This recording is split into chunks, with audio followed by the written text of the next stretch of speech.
Hello friends, through this PowerPoint presentation, I will give you the concept of 5-hydroxytryptamine, that is also called serotonin. And one interesting fact is to know that 5-hydroxytryptamine is a precursor of melatonin. Means if the level of 5-HT is high, we can say there is a higher level of melatonin as well, because precursor of melatonin is 5-hydroxytryptamine. So basically, how does the 5-hydroxytryptamine plays as a precursor of melatonin? We will discuss in the detail when we will cover the lecture in the melatonin especially, right? Here the only thing you should know that this is a precursor of melatonin as well. So I am Anand Srivastava from the Department of Pharmacology, Hygiene Institute. Now we will talk about the basic concept, the general information about the serotonin. So serotonin is basically a vasoconstrictor substance that present in the serum of the blood. And serotonin, again same, the serotonin we called when it is present in the gut mucosa, it is called as enteramines. Means enteramine and the serotonin both are the same substance, but when serotonin will be present in the enterochromaffin cell of the gut mucosa, it is called enteramine. And about the fact is that 90% of the serotonin, or we can say the enteramine, is localized in the intestine. And apart from this, apart from intestine, most of the rest is in platelet and brain. Means the maximum amount of serotonin will be present in the intestine, and there we call serotonin the enteramine. 90% covers there, and platelet and brain also have the maximum amount of serotonin as well. Now we'll talk about the synthesis, storage and destruction. So इसमें आप लोगों को ये जानना बहुत ज़रूरी है कि सिंथेसिस में, जैसे कि हमने हिस्टामिन ऑटोकॉइड में पढ़ा था, बेसिकली हिस्टिडीन अमाइनो एसिड से वहाँ पे उसका फॉर्मेशन हो रहा था. तो बेसिकली इसमें अगर हमें एक पंच लाइन इस चीज़ को देखें कि there is close parallelism between catecholamines and 5-हाइड्रोक्सीट्रिप्टोमिन. तो किस कंसर्न में इस बात को मैं कह रहा हूँ कि catecholamines like adrenaline and nor adrenaline have the close parallelism in synthesis, storage and destruction of 5-HT. How? Because when we see like synthesis, for this we have to see, I will show you this image, then you will get a clear concept. Like this image, this slide represents, this is the basic slide that I inserted here. ये आप लोगों को just ये, चूंकि ये एक part अगर होगा भी तो मेडिसिनल केमिस्ट्री का पार्ट है, फार्माकोलॉजी में आपको जस्ट कहाँ पे, चूंकि आप अगर इसको रिटन फॉर्मेट में देखते हैं तो आपकी अंडरस्टैंडिंग ज़्यादा बनेगी. तो इसमें मैं ये समझाना चाहता हूँ, like when we talk about the catecholamine like adrenaline, noradrenaline biosynthesis, so the initial precursor is tyrosine, right? Tyrosine hydroxylase converts into this, and this DOPA is converted in the presence of aromatic L-amino acid decarboxylase, which is an enzyme. Then dopamine beta hydroxylase, and then norepinephrine, then this enzyme, and then after ultimately epinephrine. So this is the pathway. And serotonin and melatonin biosynthesis here are represented. Like it starts from tyrosine, and here it starts from tryptophan. But why we are saying that this catecholamine and this 5-hydroxytryptamine or serotonin have the close parallelism? The reason is that here the enzyme is tryptophan hydroxylase that form 5-hydroxytryptophan, and you can see here DOPA and here 5-hydroxytryptophan both converts, this converts into this dopamine and this converts into 5-hydroxytryptamine, which is serotonin, with the same enzyme is common in these two reactions. So here this enzyme also convert this 5-hydroxytryptophan into serotonin, and here the dopa is also converted into dopamine in the presence of this enzyme. And as the ultimate result of this is epinephrine and ultimate result of this is melatonin, so we can say this enzyme is, if this enzyme will be high, then there will be more formation of epinephrine as well as more formation of melatonin, or we can say if this enzyme is high, more formation of dopamine, or we can say the more formation of serotonin. From here we have given the concept that due to the aromatic L-amino acid decarboxylase enzyme, which is a common enzyme in between the biosynthesis of catecholamine and serotonin and melatonin, that's why we say that they have the close parallelism. So this is the basic concept, right? Now we will move, as there is a close parallelism between catecholamine 5-HT, ये line आपके clear है. The decarboxylase enzyme is non-specific, act on dopa as well as 5-hydroxytryptophan to produce dopamine and 5-HT respectively. ये हमने वहां पे देखा अभी diagram में. Like noradrenaline 5-HT is okay, right?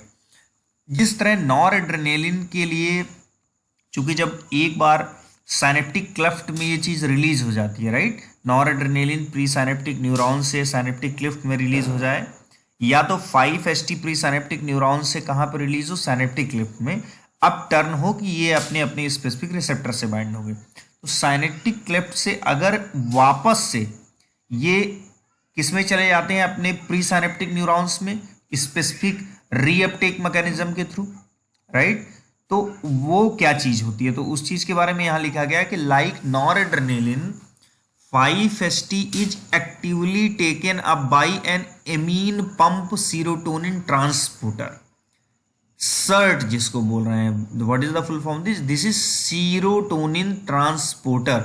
Full form of this is serotonin transporter, amine pump serotonin transporter, which is a sodium dependent carrier which operate at the membrane of platelets and serotonergic nerve ending. इसको आप 2 minute के लिए थोड़ा सा side में रखिए ताकि आपका कॉन्सेप्ट मिस ना हो. यहाँ पे ये कहा जा रहा है कि मेम्ब्रेन ऑफ प्लेटलेट्स में, चूंकि प्लेटलेट में भी हमने यहाँ पे पढ़ा कि स्टोरेज होता है 5-HT का, तो वहां पे वो चीज अंदर कैसे जा रही है, प्लस सीरोटोनर्जिक नर्व एंडिंग में वो चीज 5-HT कैसे जा रही है. तो वहां पे बोल रहा है कि because in the surface of the serotonergic nerve ending और the platelet there will be presence of amine pump serotonin transporter which is a sodium dependent carrier of 5-HT, and from here the 5-HT is actively uptaken, right. अब membrane में platelet के अंदर चली गई, इसीलिए यहाँ पे बोला है therefore 5-HT does not circulate in free form in the plasma, क्योंकि फ्री फॉर्म में प्लाज्मा नहीं होगी, क्योंकि यहाँ पे सर्ट जो है एमीन पंप सीरोटोनिन ट्रांसपोर्टर है जो कि प्लेटलेट के सरफेस है, वो सारी की सारी 5-HT को हुक करके प्लेटलेट के अंदर स्टोर कर लेगा. तो ये एक जनरल एक आपकी एक स्पेसिफिक कुछ इंफॉर्मेशन है सीरोटोनिन के बारे में. नेक्स्ट इंफॉर्मेशन क्या हम देखते हैं, like this pump is inhibited bye selective serotonin reuptake inhibitor. अब बेसिकली ये बोल रहा है कि this pump is inhibited bye selective serotonin reuptake inhibitor and tricyclic anti depressant. तो बेसिकली ये मान के चला जाता है कि अगर सीरोटोनिन का लेवल कम है, कहां पर, इन द ब्रेन, तो that can be the theoretical aspect, that can be the reason for depression. तो उस केस में हम सेलेक्टिव सीरोटोनिन रीअपटेक इनहिबिटर की बात करते हैं, ट्राईसाइक्लिक एंटी डिप्रेसेंट की बात करते हैं. ये दोनों कैटेगरी जो ड्रग की हैं वो बेसिकली वो करेंगी क्या, ये जो एमीन पंप सीरोटोनिन ट्रांसपोर्टर है जो कि इसको सीरोटोनर्जिक न्यूरॉन में सीरोटोनिन का रीअपटेक कर रहा है प्री साइनेप्टिक न्यूरॉन में. तो अगर प्री साइनेप्टिक न्यूरॉन में सीरोटोनिन साइनेप्टिक क्लेफ्ट से वापस चला जाएगा, तो बट ऑब्वियस ही बात है कि सीरोटोनिन का इफेक्ट रिसेप्टर से बाइंड होने के बाद आने वाला है, जो कि पोस्ट साइनेप्टिक न्यूरॉन पे प्रेजेंट है. तो अगर साइनेप्टिक क्लेफ्ट से वो एमीन पंप सीरोटोनिन ट्रांसपोर्टर के थ्रू बार बार प्री साइनेप्टिक न्यूरॉन पे चला जा रहा है, तो इट मीन सीरोटोनिन का इफेक्ट कम हो जाएगा. यही वजह होती है कि डिप्रेशन में हम सेलेक्टिव सीरोटोनिन रीअपटेक इनहिबिटर देते हैं एंड ट्राईसाइक्लिक एंटी डिप्रेसेंट जो कि सीरोटोनिन के रीअपटेक को इनहिबिट करके साइनेप्टिक क्लेफ्ट में मैक्सिमम अमाउंट सीरोटोनिन का मेंटेन करके रखती हैं, ताकि मैक्सिमम सीरोटोनिन अपने रिसेप्टर से बाइंड होके एंटी डिप्रेसेंट इफेक्ट दे। तो ये इसका एक कॉन्सेप्ट था। अब बट ऑब्वियस सी बात है कि platelet do not synthesise 5-HT but acquire it by uptake during passage through intestinal blood vessels. Intestinal blood vessels जो होती हैं वहां से प्लेटलेट 5-HT को हुक करके अपने अंदर स्टोर करती हैं। ये इनके अंदर खुद कैपेबिलिटी नहीं होती, क्योंकि इन्यूक्लिएटेड होती हैं कि ताकि वो 5-HT को सिंथेसाइज कर पाए। Again like catecholamines 5-HT is stored with in storage vesicle. अब अगर रीअपटेक हो गया तो स्टोरेज वेसाइकल के अंदर प्री साइनेप्टिक न्यूरॉन में कैसे जाएगी? तो वही बात कह रहा है कि जैसा कि कैटाकोलामाइन और 5-HT stored within the storage vesicle, its uptake at the vesicular membrane means vesicle की मेम्ब्रेन प्री साइनेप्टिक न्यूरॉन पे by vesicular monoamine transporter VMAT2 is inhibited by reserpine. अब इसमें से कॉन्सेप्ट में बच्चे को ये चीज समझना है कि अगर प्री साइनेप्टिक न्यूरॉन में रीअपटेक होने के बाद सीरोटोनिन आता है, तो सीरोटोनिन को अगर फिर से यूज करना है, यूटिलाइज करना है, प्री साइनेप्टिक न्यूरॉन से रिलीज कराना है, तो इन बिटवीन टाइम उसको वेसाइकिल के अंदर स्टोर करना होगा। क्यों? क्योंकि अगर वेसाइकिल के अंदर स्टोर नहीं करेंगे तो जो एक्जोप्लाज्म है, न्यूरोनल जो फ्लूइड है, उसमें मोनोएमाइन ऑक्सीडेज एंजाइम होंगे जो कि उसको ब्रेक कर देंगे 5-HT को। तो यही बात कह रहा है कि vesicular monoamine transporter VMAT2 is inhibited by reserpine, right, which causes depletion of catecholamines as well as 5-HT through MAO enzyme। क्योंकि MAO एंजाइम एक्सोप्लाज्म में है, अगर इसके वेसिकुलर मोनोएमाइन ट्रांसपोर्टर को हम इनहिबिट करते हैं तो इट मींस वेसाइकल में उसकी लोडिंग कम हो जाएगी 5-HT और कैटाकोलामाइंस की, और MAO इन दोनों को ब्रेक कर देगा।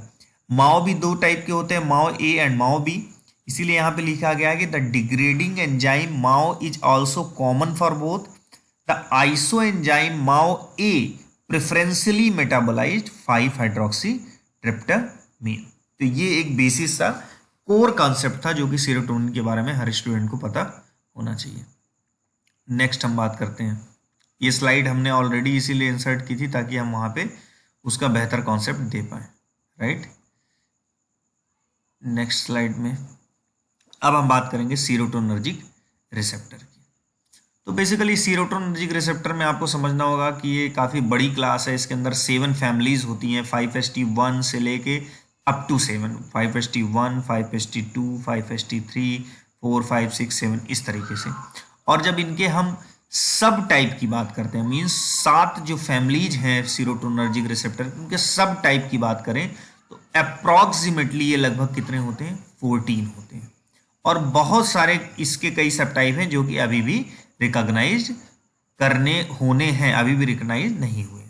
तो इसमें से आपको इतनी चीज समझना है कि दीज आर 7 फैमिलीज रिसेप्टर, 7 प्रकार के होते हैं जिनके 14 सब टाइप होते हैं। हम उन्हीं रिसेप्टर्स को डिटेल में पढ़ेंगे जिनकी फार्माकोलॉजिकल रिस्पॉन्स और थ्योरेटिकल मार्केटेड प्रिपरेशन उस रिसेप्टर के थ्रू हमारी मार्केट में अवेलेबल है, जो कि वेल नोन रिसेप्टर हैं। ऑल 5-HT रिसेप्टर, 5-HT के जितने भी रिसेप्टर होते हैं, 7 रिसेप्टर की हम बात कर रहे हैं, सब टाइप की नहीं, जितने भी रिसेप्टर होते हैं सब के सब GPCR के एग्जाम्पल हैं। अब इसमें दो चीजें समझने वाली हैं कि GPCR के हैं, तो इसमें दो देखिए, बेसिकली ओवर 7 जो रिसेप्टर हैं, 7 फैमिली जो रिसेप्टर हैं, सारे के सारे GPCR के एग्जाम्पल हैं, लेकिन एक अपवाद है, एक एक्सेप्शन है, और वो है 5-HT3। तो 5-HT3 है क्या? 5-HT3 basically ligand gated ion channel है, और ये लिगैंड गेटेड आयन चैनल है, प्लस एक चीज और समझनी है, ये जो 7 प्रकार के रिसेप्टर हैं उसमें से 5-HT1 और 5-HT5 ये कपल्ड होते हैं इनहिबिटरी प्रोटीन से, इसीलिए हम बोलते हैं कि ये डिक्रीज करते हैं किसके फंक्शन को? सीरोटोनिन के फंक्शन को, क्योंकि इटसेल्फ ये इनहिबिटरी प्रोटीन होती हैं, राइट। अब इंक्रीज क्या करते हैं, 5HT 4 6 5 4 6 7, ये क्या करते हैं, साइक्लिक एमपी के प्रोडक्शन को बढ़ाकर अपना से एक्शन देते हैं। जबकि 5HT2 ये स्पेशल है, सिर्फ यही ऐसा करता है, ये क्या करता है, IP3 और डाइएसाइल ग्लिसरॉल के थ्रू अपना एक्शन देता है। तो इसमें ओवरऑल जितने भी जीपीसीआर के रिसेप्टर हैं, आपको इस तरीके से डिवाइड करना है कि जीपीसीआर सीरोटोनर्जिक 7 प्रकार के रिसेप्टर हैं। 7 प्रकार के रिसेप्टर में बेसिकली अगर हम बात करें, इनके सब टाइप 14 होते हैं। ऑल सारे के सारे जीपीसीआर के एग्जाम्पल हैं एक्सेप्ट 5HT3 जो कि लिगैंड गेटेड रिसेप्टर है। अब हम बात करते हैं किस तरीके की जी प्रोटीन किसमें होती है। तो जीक्यू प्रोटीन बेसिकली जो IP3 डाइएसाइल ग्लिसरॉल पाथवे के थ्रू एक्ट करती है वो 5HT2 रिसेप्टर है, और साइक्लिक एमपी को डिक्रीज करके 5HT1 और 5HT5 एक्ट देते हैं। जबकि 5HT4 से लेके 7 तक 4 6 7 ये इंक्रीज साइक्लिक एमपी करके अपना एक्शन देती है, जबकि ये IP3DAG को 5HT2 एक्टिवेट करके अपना एक्शन देता है। 5HT3 के बारे में थोड़ा डिटेल है कि लिगैंड गेटेड कैटायन चैनल होते हैं which on activation इल्सिट fast depolarisation. तो ये एक जनरल एक इंफॉर्मेशन है, लेकिन आपको एक बेसिक अगर कॉन्सेप्ट क्लियर होगा तो आप उसको ज़्यादा ऑप्टिमाइज करके उसके एक्शन को कंसेप्चुअल बना पाएंगे। लाइक 5HT1 रिसेप्टर की हम बात करें, अब 1 बाई हम मेन रिसेप्टर की बात करेंगे। तो यहाँ पे जैसे हम देखें कि 1 और 5 क्या करते हैं, डिक्रीज करते हैं। और बेसिकली 5HT1 डिक्रीज करने का मतलब ये इनहिबिटरी रिसेप्टर होते हैं, राइट। तो इनहिबिटरी रिसेप्टर होंगे तो इन पे कौन सी कपल्ड होगी प्रोटीन, GI/GO। तो ये कॉन्सेप्ट आपका क्लियर होगा। 5HT ये एक जनरल लाइन जो मैंने यहाँ इंसर्ट करके रखी है, क्योंकि आप बुक पढ़ेंगे तो आपको बुक से अलग अलग मैटर है, उसको कलेक्टिवली एक साथ समझ पाना कई बार बच्चों के लिए थोड़ा सा टफ होता है। तो यहाँ से अगर इस चीज़ को आप कोरिलेट कर पाएंगे तो ज़्यादा बेहतर कॉन्सेप्ट आप क्रिएट कर पाएंगे। 5HT में कॉज एंजाइटी, 5-हाइड्रोक्सीट्रिप्टामिन एंजाइटी भी कॉज करता है, लेकिन कब, जब वो लेवल उसका हाई हो, ब्लड में उसका लेवल हाई हो। डिप्रेशन भी कॉज करता है, लेकिन कब, जब वो डिक्रीज हो। तो एंटी डिप्रेसेंट में हम बेसिकली 5HT के लेवल को बढ़ा रहे थे, साइनेप्टिक क्लेफ्ट में उसके रिएप्टेक को इनहिबिट कर रहे थे। तो इस कॉन्सेप्ट से आप समझ सकते हैं। और यहाँ पे 5HT के लेवल को हमारा चूंकि इंक्रीज्ड 5HT लेवल है, तो अगर हमको anti anxiety as a use करना है कोई 5HT, तो हमको 5HT एंटागोनिस्ट लेना पड़ेगा, राइट। मींस ओवरऑल कहने का मतलब है कि 5HT के इफेक्ट को कम करना पड़ेगा, तब आपको एंटी एंजाइटी इफेक्ट मिलेगा। अगर 5HT ज्यादा है तो वो एंजाइटी कॉज करेगा, और इंक्रीज 5HT एंजाइटी कॉज करता है, तो आपको एंटी एंजाइटी के लिए 5HT के लेवल को कम करना होगा। तो वो हम बेसिक कॉन्सेप्ट पढ़ेंगे कि किस तरीके से हम एंटी एंजाइटी में कैसे कम करते हैं। वैसोडाइलेशन ऑफ क्रेनियल वेसल्स, और 5HT1 रिसेप्टर कहाँ होता है, क्रेनियल वेसल्स पे होता है, और बेसिकली वहां पे क्या करता है, वैसो डायलेटेशन। तो देखिए यहां से अब आपके कोर कंसेप्ट हैं, जैसे 5HT1 रिसेप्टर, सबसे पंच लाइन है कि 5HT1 रिसेप्टर क्या होता है, ऑटो रिसेप्टर। ऑलरेडी इस चीज को हम कई बार डिस्कस कर चुके हैं कि ऑटो रिसेप्टर हमारे वो रिसेप्टर होंगे जो कि जिस पर्टिकुलर सिस्टम में होंगे उसके लिए एज अ ब्रेक का काम करेंगे। मींस अगर ये रिसेप्टर एक्टिवेट होते हैं तो चूंकि ये सीरोटोनर्जिक न्यूरॉन में होंगे, राइट, तो सीरोटोनर्जिक न्यूरॉन का एक्टिवेशन के बाद काम यही होगा कि वो सेरोटोनिन के लेवल को इंक्रीज करे। लेकिन अगर हम ऑटो रिसेप्टर को एक्टिवेट करते हैं, तो चूंकि auto receptor as a brake काम करता है, तो इट मींस ऑटो रिसेप्टर को हम एक्टिवेट करेंगे तो 5HT का लेवल कम होगा, क्योंकि 5HT1 जो होता है ये एक प्रकार का ऑटो रिसेप्टर का एग्जाम्पल है। ऑटो रिसेप्टर वो होते हैं जो प्री साइनेप्टिक न्यूरॉन पे प्रेजेंट होते हैं, जैसा कि अल्फा 2 रिसेप्टर भी ऑटो रिसेप्टर का एग्जाम्पल है। तो इसमें क्या लिखा हुआ है, 5HT1 receptor is a auto receptor inhibit serotonergic neuronal activity in the brain. Means अगर 5HT1 एगोनिस्ट लेते हैं तो हम इसके इंक्रीज लेवल को कम कर सकते हैं, क्योंकि ये ऑटो रिसेप्टर होता है, एज अ ब्रेक की तरह काम करेगा और 5HT के लेवल को कम करेगा। तो इस कंसेप्ट के थ्रू अगर हम चलते हैं तो बेसिकली आपको anti like 5HT1A present in the raphe nuclei in the hippocampus, buspirone gepirones, जितनी भी ये buspirone gepirones anti anxiety 5HT agonist. अब 5HT एगोनिस्ट का मतलब यहाँ पे 5HT एगोनिस्ट नहीं है, यहाँ पे 5HT वन रिसेप्टर से है। 5HT1 रिसेप्टर जो कि ऑटो रिसेप्टर होता है, अगर उसका एगोनिस्ट होगा इट मीन्स वो आगे चल के 5HT के लेवल को कम करने वाला है। तो इसीलिए हम चूंकि इंक्रीज्ड लेवल ऑफ 5HT यहाँ पे लिखा हुआ है, increased level of 5HT is responsible for anxiety, तो that's why we use the agonist of 5HT1 receptor auto receptor. तो जब हम इसका एगोनिस्ट यूज करेंगे तो वो ज़्यादा से ज़्यादा सेरोटोनिन के लेवल को कम करेगा और चाहे एंटी एंजाइटी हम यूज करेंगे। 5HT1D/1B इसका क्या कॉन्सेप्ट है, ये बेसिकली ऑटो रिसेप्टर, ये क्या करेगा, कॉन्स्ट्रिक्ट करेगा क्रेनियल ब्लड वेसल्स को, क्योंकि हम ऑलरेडी इसको देख चुके हैं कि क्रेनियल वेसल्स में क्या कर रहा है, वेसो डायलेशन इन क्रेनियल वेसल्स। 5HT क्या करता है, वेसो डायलेशन। तो अगर हम 5HT के लेवल को कम करेंगे तो हमारा क्या होगा, वेसो कॉन्स्ट्रिक्शन। तो हम क्या 5HT के लेवल को कम कैसे क्या करेंगे, उसके ऑटो रिसेप्टर को एक्टिवेट करके, क्योंकि ऑटो रिसेप्टर ब्रेक की तरह काम करेगा। तो 5HT1D/B कॉन्स्ट्रिक्ट करेगा क्रेनियल ब्लड वेसल्स को and inhibit release of inflammatory neuropeptide in them. Sumatriptan agonist as anti migraine act through these receptor, क्योंकि माइग्रेन का कॉन्सेप्ट ये होता है कि वैसो डायलेशन होता है, तो माइग्रेन का थ्रॉबिंग जो पेन होता है वो वैसो डायलेटेशन की वजह से होता है। उस पेन को रिड्यूस करने के लिए हम वैसो कॉन्स्ट्रिक्शन करेंगे। 5HT1D in human and 5HT1B in rat. तो 5HT1D/1B इसीलिए कहा गया है, इसमें कोई टिपिकल चीज नहीं है, बिल्कुल सिंपल सा कॉन्सेप्ट है कि 1D ह्यूमन के लिए स्पेसिफिक है और 1B रैट के लिए। 5HT2A की अगर हम बात करें तो basically 5HT2A most important post junctional, ये अब देखिए इसमें वर्ड यूज कर लिया गया है पोस्ट जंक्शनल, क्योंकि अभी हम प्री जंक्शनल की बात कर रहे थे 5HT1 के लिए, और जितने ऑटो रिसेप्टर होंगे प्री जंक्शनल ही होंगे। Most important post junctional receptor mediating direct action of 5HT like vascular and visceral smooth muscle contraction, platelet aggregation, neuronal activation in brain, right. तो ये इसके लिए रिस्पॉन्सिबल होता है। हम उन्हीं पे फोकस करेंगे जिनकी हमारी मेडिसिन मार्केट में अवेलेबल है। 5HT3 रिसेप्टर, 5HT3 के बारे में क्या है कि ये लाइगेंड गेटेड है, इसीलिए लिखा है डीपोलराइजेज, डीपोलराइजेज वर्ड यूज किया है। Depolarises neurons by gating cation channel, elicit reflex effect of 5HT, emesis, gut peristalsis, bradycardia, transient hypotension, apnoea, pain, etching.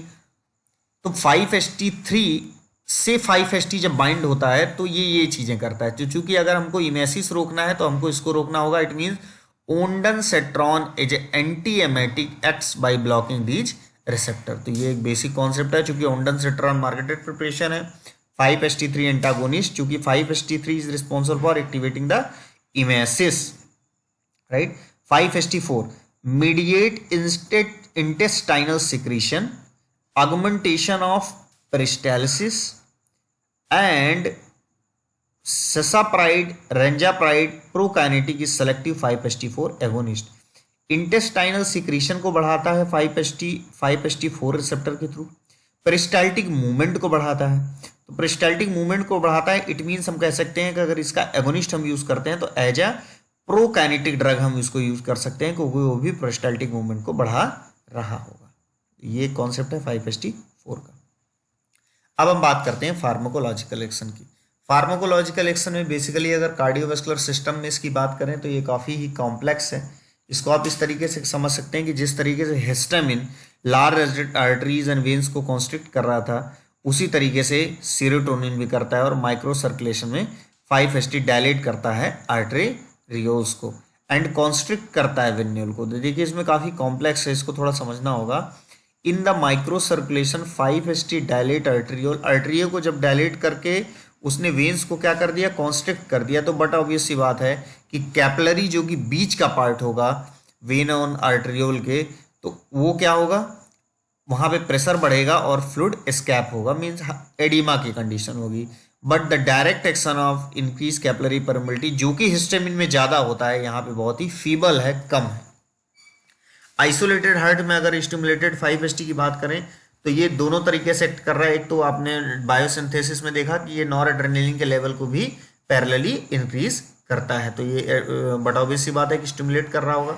लेकिन अगर इंटैक्ट एनिमल में बात करें तो बहुत इंटरेस्टिंग चीज़ है कि इंटैक्ट एनिमल में अगर हम बात करते हैं 5HT की, तो ये coronary reflex, coronary chemo reflex coronary chemo reflex क्या होता है बेसिकली, कोरोनरी जो आर्टरीज होंगी उससे वेगस जो ब्रांचेज उसमें इनर्वेटेड होती हैं उसको जब एक्टिवेट कर देता है 5ST, तो 5ST कोरोनरी कीमो रिफ्लेक्स के थ्रू, जिसको बेंजोल्ड और जेरिश साइंटिस्ट ने डिस्कवर किया था, इसलिए इसको बेंजोल्ड जेरिश रिफ्लेक्स भी कहते हैं, वेगस स्टिमुलेशन करके क्या कर देती है, वेगल एफरेंट नर्व एंडिंग को स्टिमुलेट करके ब्रेडिकार्डिया, हाइपोटेंशन एंड एपनिया को प्रमोट करता है।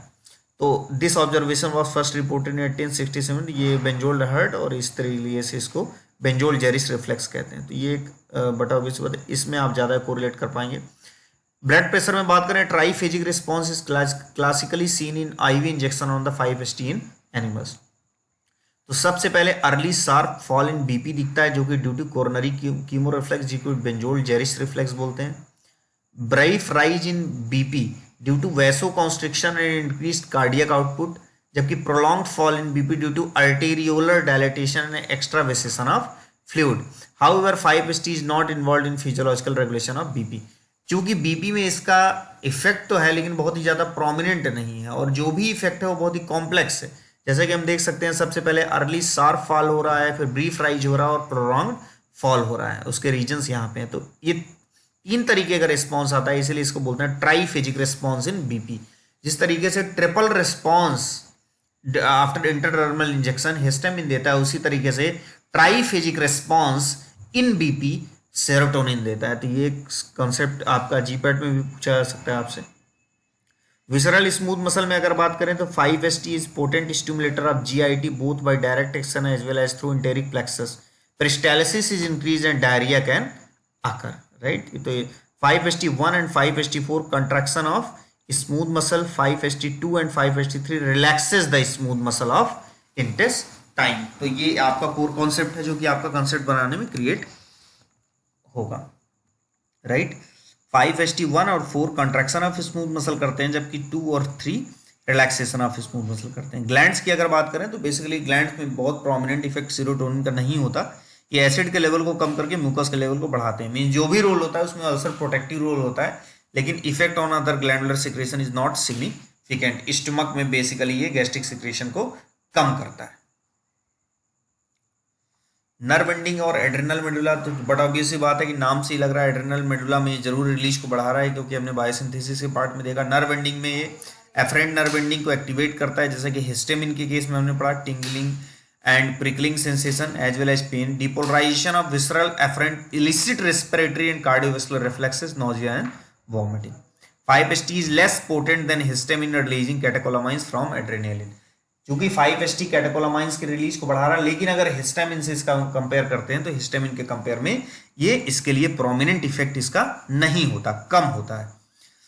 Respiration, a brief stimulation of respiration mostly reflex from bronchial afferent and hyperventilation are usual response, but large dose can cause transient apnoea through coronary chemo reflex. Coronary chemo reflex का मतलब बेंजोल्ड Jarisch reflex, जो कि हम पढ़ चुके हैं। Platelets में अगर बात करें तो by acting on the 5ST2A receptor, 5ST causes changes in the shape of platelet but it's a weak aggregator. Aggregator तो होता है but it's a weak aggregator, however it does not induce the release reaction. मतलब इतना activate नहीं कर पाता कि वो प्लेटलेट के अंदर जो स्टोर्ड सब्सटेंस है उसको रिलीज करने के लिए प्लेटलेट को एक्टिवेट करते हैं, लेकिन फिर भी ये प्लेटलेट के एग्रीगेशन में स्लाइटली रिस्पॉन्सिबल होता है through the 5ST2A receptor present on the platelet surface. CNS में अगर इसके इफेक्ट की बात करें तो चूंकि 5ST does not have the central effect because of its poor solubility, और we can say the poor ability to cross the blood brain barrier, and it serves as a transmitter, primarily inhibitory transmitter, right.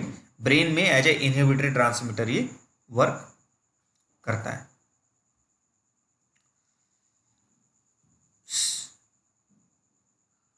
So this is all about 5ST serotonin. ये बहुत ही थोड़ा सा इसमें concept बनाना कई बार tough होता है, तो आप सारी चीज़ों को समराइज करके हिस्टामिन को, और आप कोशिश करें हिस्टामिन और सेरोटोनिन को एक साथ पढ़ने की, तो आपका बेहतर कॉन्सेप्ट क्लियर होगा। ऑलमोस्ट सारी चीज़ें मैंने कवर की हैं, फिर भी कुछ चूँकि लेक्चर काफ़ी लेंदी हो जाता, तो 5ST जो ड्रग्स स्पेसिफिक हम बात करेंगे वो नेक्स्ट स्लाइड में हम, एक छोटी स्लाइड होगी मोस्ट प्रॉब्ली, एक सिंगल स्लाइड होगी या दो स्लाइड्स होंगी उसमें, और बेसिकली उसमें हम ड्रग्स से रिलेटेड फोकस करेंगे कि 5-HT एगोनिस्ट और 5-HT एंटागोनिस्ट की बात करेंगे, राइट, कि हम 5-HT एगोनिस्ट कहाँ पे ले रहे हैं और एंटागोनिस्ट कहाँ पे ले रहे हैं। तो this is all about the serotonin. I hope कि आप एक बेटर अंडरस्टैंडिंग इसको कवर करने के बाद आप अपनी बना पाएंगे। Thank you very much.